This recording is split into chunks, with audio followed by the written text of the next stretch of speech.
Daryl menghempaskan tubuhnya di sofa yang ada di apartemen Farah. Ia menanggalkan jas, juga melonggarkan sedikit dasinya. Si pemilik apartemen sedang tidak ada di tempat. Katanya masih di tempat fitness. Perut Daryl tiba-tiba saja keroncongan. Wajar, karena ini memang sudah mendekati jam makan malam. Daryl pun memutuskan untuk ke dapur, mencari beberapa bahan makanan yang ada di kulkas. Ia melipat bagian tangan kemejanya, lalu memakai apron agar kemejanya tidak terkena kotoran saat memasak. Kali ini Daryl hanya memasak simpel, karena bahan makanan yang ada di kulkas Farah juga tidak banyak. Sambil menunggu nasi yang Daryl buat matang, ia meraih gawainya di saku celana dan mencari nama kekasihnya. Masih di tempat gym, tanya Daryl saat panggilan video darinya dijawab oleh Farah. Farah terlihat membersihkan keringat yang ada di dahinya dengan handuk kecil. "Masih sayang," jawab Farah. "Pulang jam berapa?" "Sebentar lagi." "Kamu di mana?" "Di apartemenku," tanya Farah. Ia menebak karena latar belakang tempat Daryl berdiri sama persis seperti dapur di apartemennya. "Iya, aku kelaparan. Kalau nunggu kamu datang bisa-bisa aku pingsan," protes Daryl. Farah tampak tertawa geli. "Enggak apa-apa kalau pingsan, nanti kan ada aku yang kasih napas buatan, pasti langsung sadar." "Tahu aja kalau aku memang pengen yang itu," Daryl nyengir sambil menaik-naikkan kedua alisnya. "Jangan lama-lama, buruan pulang." "Oke sayang, bentar lagi aku pulang kok. Udah dulu ya, bye." "Muahnya mana?" pinta Daryl. Farah mendekatkan bibirnya ke layar gawainya. "Muah." Panggilan video disudahi. Daryl tampak berpikir sejenak apa yang harus ia lakukan sambil menunggu kedatangan Farah. Perutnya memang sudah lapar, tapi rasanya enggan untuk makan duluan.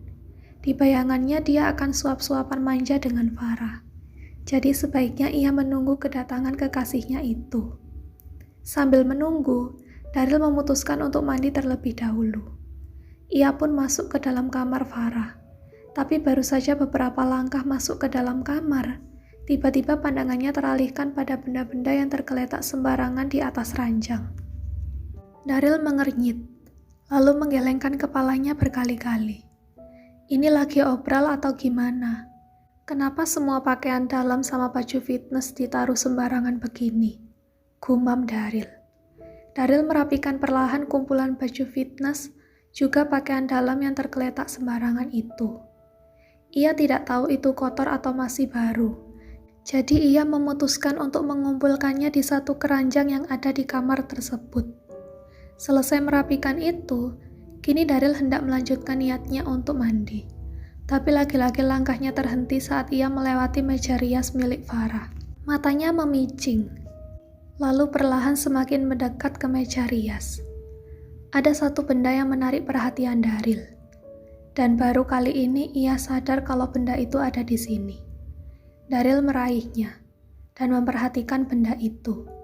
Sebuah gelang tipis dari bahan dasar emas putih, berisi permata kecil di tengahnya.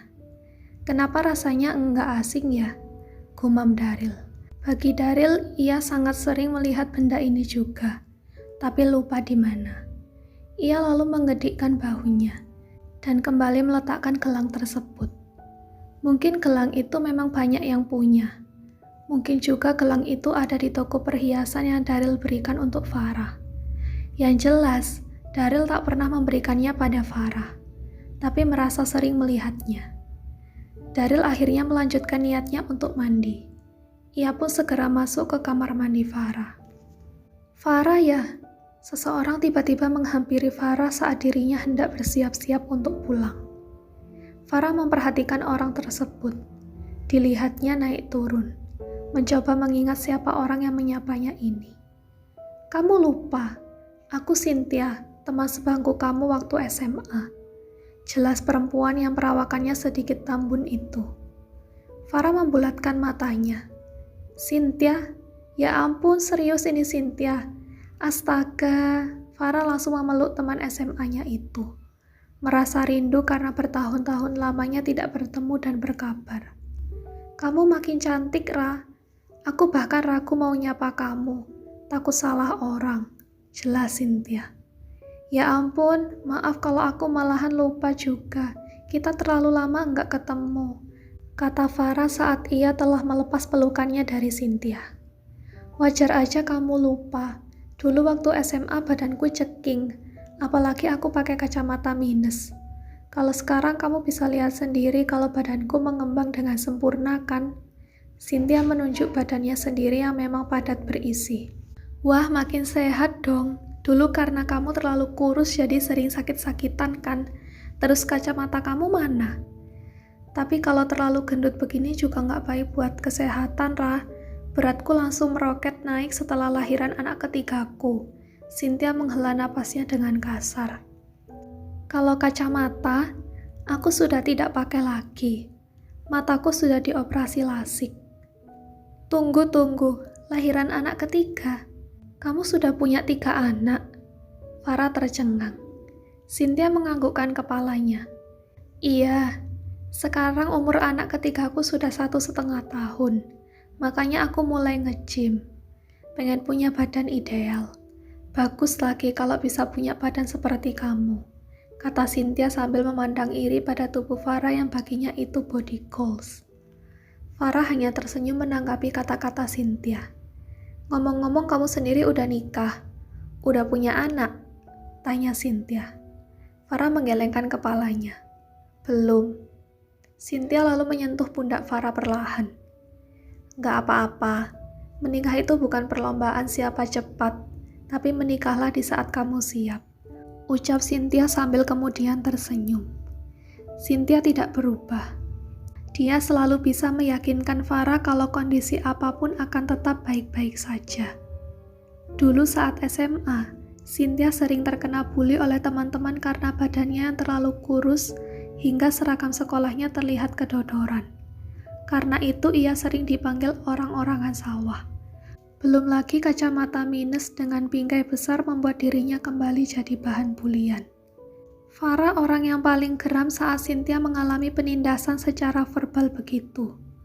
Seringkali Farah lah yang menjadi pahlawan untuk memberantas orang-orang yang membuli Cynthia. Dan ujung-ujungnya malah Farah ikut terkena imbasnya. Farah disebut maling oleh teman-temannya karena bisa memiliki barang-barang bagus dan mewah. Tak jarang ada juga yang menyeletuk mengatakan Farah simpanan om-om, biarpun itu benar adanya. Farah sering tak tahan dan ingin segera membalas ke orang-orang itu, tapi selalu ditahan oleh Cynthia. Kalau kita balas perbuatan mereka, itu artinya kita sama aja seperti mereka. Kita orang berpendidikan kan? Jangan sampai buat orang tua kita malu. Apalagi kamu cuma punya orang tua wali. Enggak mau kan buat daddy kamu itu kecewa. Cynthia selalu berhasil menenangkan Farah. Sama seperti sekarang. Biarpun bertahun-tahun tidak bertemu, dan biarpun kondisinya sangat berbeda dengan dulu. Apa kamu sibuk, Ra? Mau ke kafe dekat sini? Sambil ngobrol-ngobrol. Kebetulan banget kan kita ketemu di sini setelah sekian lama, tawar Cynthia. Wah, ide bagus. Aku juga udah lama nggak pernah curhat sama kamu. Aku kebingungan cari kontak telepon kamu. Bahkan media sosial juga nggak ketemu. Ya udah, nanti sambil ngobrol kita tuker-tukeran kontak dan akun sosmed ya. Farah mengangguk mengiyakan, merasa bersemangat karena bisa bertemu dengan teman baiknya semasa SMA lagi. Ia bahkan lupa kalau ada Daryl yang sudah menunggu kepulangannya di apartemen.